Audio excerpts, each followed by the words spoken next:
যাও যাও চলে যাও ও চলে যাও বেকার থাকো নি যাও চলে যাও বেকার তোমাদের মাথা তুমি নিয়ে চলে যাও বেকার এখানে আনুনি এটা কুরবানির হাট এটা पश्चिम बंगाल में बीजेपी सरकार बनने के बाद लागू किए गए नए कुर्बानी नियमों ने अब राजनीतिक और धार्मिक बहस के साथ साथ आर्थिक विवाद भी खड़ा कर दिया है। राज्य में गाय की कुर्बानी पर रोक और पशु व्यापार से जुड़े नए नियम लागू होने के बाद कई इलाकों में मवेशियों का कारोबार प्रभावित होने का दावा किया जा रहा है। इसी बीच सोशल मीडिया पर वायरल हो रहे कई वीडियो ने इस मुद्दे को और ज्यादा गर्मा दिया है। एक वीडियो में एक हिंदू महिला भावुक होकर दावा कर रही है कि नए नियमों की वजह से उसका परिवार आर्थिक बर्बादी की कगार पर पहुंच गया। इसी बीच एक और वीडियो सोशल मीडिया पर जमकर वायरल हो रहा है, जिसमें एक हिंदू युवक गाय बेचने के लिए आया तो कुछ स्थानीय मुस्लिम व्यापारियों ने गाय खरीदने से साफ तौर पर इनकार कर दिया और उसे वहां से जाने के लिए कह दिया। एक मुस्लिम व्यक्ति हिंदू व्यापारी से कहता कि आप गाय को अपनी मां मानते हैं तो इसे कुर्बानी के लिए बाजार में क्यों लाए, इसे यहाँ से लेकर जाओ। যাও যাও যাও চলে যাও ও চলে যাও বেকার থাকো নি যাও চলে যাও বেকার তোমাদের মাথা তুমি নিয়ে চলে যাও বেকার এখানে আনুনি এটা কুরবানির হাট এখানে যে কিনবে সে কাটার জন্য কিনবে তাই তোমাদের মাথা তুমি কাটার জন্য এখানে এটা কাটার জায়গা এখান থেকে কিনলি সে কাটবে তাহলে তোমাদের মাথা যে গেলে তোমরা ঘরে নিয়ে গিয়ে পুজো করো বেকার এই মাঠে আনুনি মাঠে আনলি আরো আমাদের এখানে আমাদের যে মোল্লা ভাই কিনবে সে ওটা কুরবানির জন্য কিনবে এটা আমাদের বছরে একটা উৎসব তাই তোমরা এটা যদি তোমাদের মাথা যে গেলে তাহলে তোমরা কেন হাটে বেচতে এনেছো এটা তোমরা বেচে চলে যাবে আধ ঘন্টা পরে পুলিশ এসে আমাদের ধরবে যে কিনবে তাই তার টাকা ফিরি না আমরা খাবো না কেউ তাও অসুবিধা নেই কিন্তু তোমরা তোমাদের মাল নিয়ে চলো তোমরা हाटे থাকো নি। इसी तरह एक और वीडियो सोशल मीडिया पर जमकर वायरल हो रहा है, जिसे लेकर भी लोगों ने अब तरह तरह की बातें बोलनी शुरू कर दी है। इस वीडियो में दरअसल एक बुजुर्ग हिंदू व्यापारी गाय बेचने के लिए बाजार में पहुंचता है तो मुस्लिम लोग उसे खरीदने से साफ तौर पर इनकार कर देते हैं।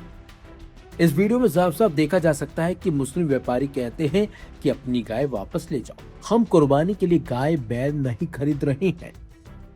इस वीडियो में साफ साफ देखा जा सकता है कि किस तरीके से बुजुर्ग बीच में खड़ा हुआ गाय बेचने के लिए खड़ा है, लेकिन चारों तरफ मुस्लिम व्यापारी पहुंच जाते हैं और वो साफ तौर पर गाय खरीदने के लिए मना कर देते हैं और हिंदू व्यापारी से कहते हैं कि गाय को यहाँ से ले जाइए, हम इसे नहीं खरीदेंगे। বেচেতে চলে গেলে আমাদের মুসলিম ভাইরা কিনলো কিনে রাস্তায় খারাপ করে রাখলো তোমরা নিয়ে চলে যাও তোমরা কেন তোমাদের তো মাথা তোমরা কেন বিক্রি করতে তোমাদের মাথা হারানো তোমাদের মালকে আমরা কিনে ফাঁসবো মাথা বেশি দিবে তোমরা চলে যাও ভালো কথাই বলছি হাটে এখন বন্ধ দেয় তোমরা চলে যাও কেউ একটা ভালো কথা বলো। दरअसल बीजेपी सरकार के फैसले के बाद कोलकाता जामा मस्जिद के इमाम ने मुस्लिम समुदाय से अपील की थी कि इस बार गाय की कुर्बानी ना दें और ना खरीदें इसे। इसके बाद कई इलाकों में मुस्लिम खरीदारों की संख्या अचानक से कम हो गई। दावा किया जा रहा है कि इससे सबसे ज्यादा असर उन हिंदू पशु व्यापारियों पर पड़ा है जो सालों से मवेशियों के कारोबार से जुड़े हुए थे। अब यही मुद्दा सोशल मीडिया और सड़कों दोनों पर चर्चा का विषय भी बन गया है। हिंदू व्यापारियों का इस पूरे मामले पर कहना है कि हजारों गरीब और मध्यम वर्गीय परिवारों की आजीविका से जुड़ा ये मुद्दा है। उनका कहना है कि अगर अचानक बाजार की मांग खत्म हो जाएगी तो पशुपालकों और व्यापारियों के सामने भारी आर्थिक संकट खड़ा हो जाएगा। कई व्यापारियों ने चेतावनी दी है कि अगर सरकार ने नए नियमों में राहत नहीं दी तो बड़े स्तर पर आंदोलन किया जा सकता है। हालांकि सरकार समर्थक पक्ष का कहना है कि फैसला कानून व्यवस्था और धार्मिक संवेदनशीलता को ध्यान में रखकर लिया गया है। और विपक्ष इस पूरे मुद्दे को बीजेपी सरकार की नीतियों से जोड़कर हमला बोल रहा है। दूसरी तरफ सोशल मीडिया पर वायरल वीडियो को लेकर भी बहस छिड़ चुकी है।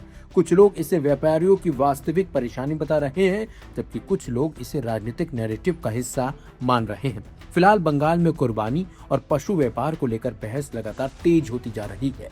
एक तरफ धार्मिक नियमों और सरकारी फैसलों की चर्चा है तो दूसरी तरफ उन परिवारों की चिंता सामने आ रही है जिनकी रोजी रोटी इस कारोबार पर टिकी हुई है। जो अभी सरकार आई है 2026 में और उन्होंने जो अभी एक नोटिफिकेशन जारी किया है, खासकर कुर्बानी के ताल्लुक से, नमाज के ताल्लुक से, सड़कों पर नमाज पढ़ने के ताल्लुक से, अजान के ताल्लुक से। पहला आपका सवाल यह है कि कुर्बानी के ताल्लुक से तो ये कानून 1950 में बना था। ये नई सरकार आकर के ये कानून नहीं बनाई है।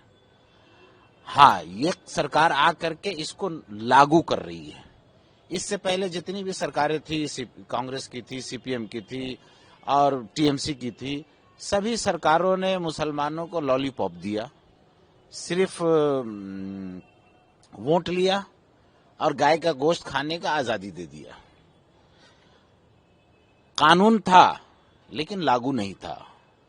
अब ये बीजेपी की सरकार आई है, इसने उस कानून को लागू करना शुरू कर दिया है, जिसमें इसका जो पहला शर्त है कि कोई भी बड़ा जानवर जिसकी उम्र 14 साल से कम है उसकी कुर्बानी नहीं की जा सकती है या उसको ज़बह नहीं किया जा सकता है। उसके लिए मैंडेटरी है कि वेटरनरी सर्जन का जो है सर्टिफिकेट होना चाहिए।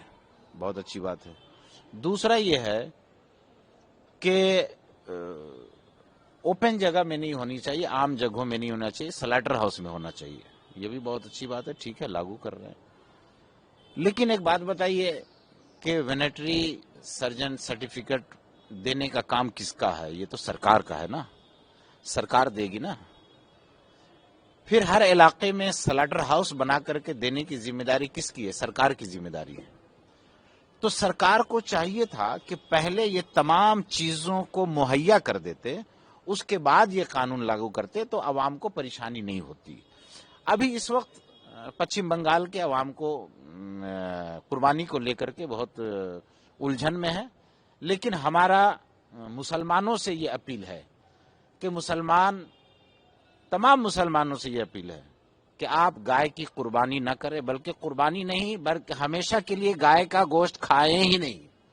और सरकार से हम अपील करते हैं कि तमाम स्लॉटर हाउस को बंद कर दीजिए, गाय कुर्बानी नहीं हो, कोई भी बड़ा जानवर कुर्बानी नहीं हो, और गाय को नेशनल एनिमल का दर्जा दे दीजिए। क्योंकि गाय अगर मुसलमान नहीं खाएगा तो सबसे ज्यादा नुकसान हमारे हिंदू भाई का होगा, मुसलमान का नहीं होगा। क्यों?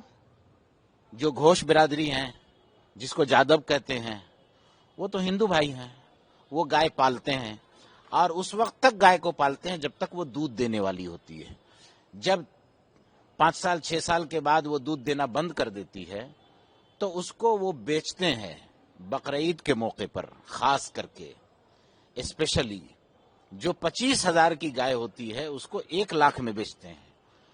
तो उनका जो पैसा बर्बाद होता, उनकी जो पूंजी खत्म हो जाती, कोई खरीदने वाला नहीं होता, मर जाता। और अगर घर में रखते तो 400-500 रुपया उसको रोजाना खाना खिलाने में लगता, तो उनका घर से पैसा जाता। अब वो पैसा रिटर्न भी नहीं आएगा अगर वो गाय मर गई तो वो 25,000 की गाय को मुसलमानों के हाथ बकरीद के मौके पर 1 लाख में बेचते हैं और एक गाय को बेच करके 4 गाय खरीदते हैं। तो ये हमारे हिंदू भाई का कारोबार, बिजनेस, दूध का काम और फाइनेंशियल कंडीशन मजबूत होता है। तो सबसे ज्यादा तो हमारे हिंदू भाई का नुकसान है। मुसलमान उसको ले करके मुजरिम बने, काटने का जुर्म लगे, 6 महीना का उस पर जेल हो, नॉन अवेलेबल सेक्शन लगे। हम मुसलमानों से अपील करते हैं कि आप बिल्कुल गाय मत लीजिए, न गाय की कुर्बानी कीजिए। अलबत्ता हम मुसलमानों से ये भी कहना चाहते हैं कि मुसलमान बकरा, खस्सी, छागल जो भी होता है वो खरीदें। और अक्सर बकरी, छागल जो होता है ये हमारे मुसलमान भाई पालते हैं। तो जब आप बकरीद में खस्सी, छागल खरीदेंगे तो मुसलमान भाई का फाइनेंशियल कंडीशन मजबूत होगा, वो ऊपर बढ़ेंगे। और हुकूमत से टकराने की कोई जरूरत नहीं, हुकूमत बैन कर दे, हम तो मुतालबा कर रहे हैं। ये मेरा आपके सवाल का जवाब है।